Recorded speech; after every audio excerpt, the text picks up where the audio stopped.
Nema naprijed u Hrvatskoj dok ne afirmiramo 5 stvari. Afirmacija znanja, struke i kompetencije. Sposobni umjesto podobni. To je ono što kao rak razara ovu zemlju u bipolarnoj političkoj sceni Hrvatske zadnjih 26 godina. Svjedoci ste toga i ovih dana i u petak sučeljavanja dvojice istine. Vi ćete mi svjedoci i poslije toga ćete biti uvjereni ono što govorim, da je istina. Druga afirmacija je afirmacija rada. U Hrvatskoj treba napraviti, oprostite na glasnicama, treba napraviti repu, podvući crtu i prestati dijeliti nezarađeno i prestati honorirati nerad. To evropske zemlje odavno rade. A mi još živimo na veresiju. Mi živimo kao da je samoupravljanje, a samoupravljanje je pokojno. Treći problem goruće Hrvatske je obitelj i demografija. Afirmacija obitelji i demografske obnove. To je još ostalo jedina jezgra, srčika hrvatskog čovjeka i građana ove zemlje koja se nastoji razoriti. Onda nas nema. Četvrto je solidarnost. Solidarnost koje nema. Osim velikim dijelom u gradu kojem sam na čelu 16,5 godina. Peto je zajedništvo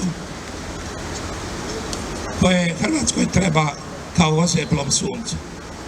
Treba čovjek koji će omogućiti da se to zajedništvo i realizira, koji je spreman preskočiti ideološke rovove. I dvije stvari koje ova vlada, koja neće vladati, hoće biti prva vlada sa premijerom koji će služiti građanima, bdjeti nad svakim kutkom Hrvatske. Ne znam, hoću li dočeka 16 godina, to bi trebao imati 4 mandata, sad imam 5 mandata u Zagrebu, ali mogu. Bdjeti nad svakim kutkom Hrvatske kao što bdijem 16,5 godina nad svakim kutkom grada Zagreba.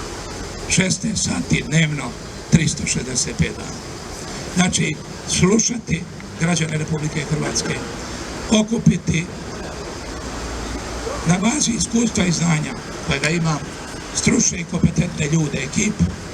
Namjerno nisam rekao tim, jer tim je sad završio tako kako je završio, ekipu ljudi, eksperti pojedinih područja, da slušamo bilo ljudi, građana zemlje, da imamo snage, da mi Bog da zdravlja, snage sa ljudima koji znaju nešto više od mene u pojedinom području, da odredimo prioritete razvoja ove zemlje.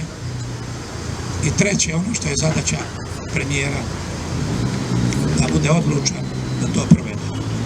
I uvjeren sam u to, da ćemo nakon 11. rujna imati Hrvatsku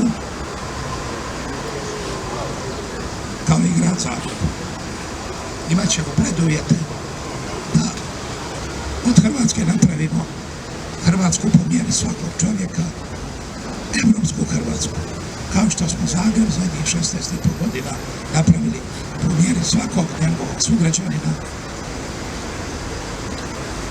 i po mjeri svakog Zagreba.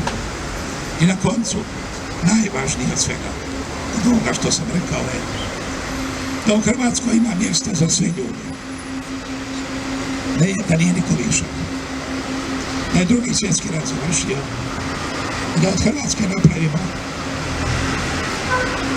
evropsku, gospodarski prosperitetniju i bolju zemlju po mjeri svakog njegovog čovjeka.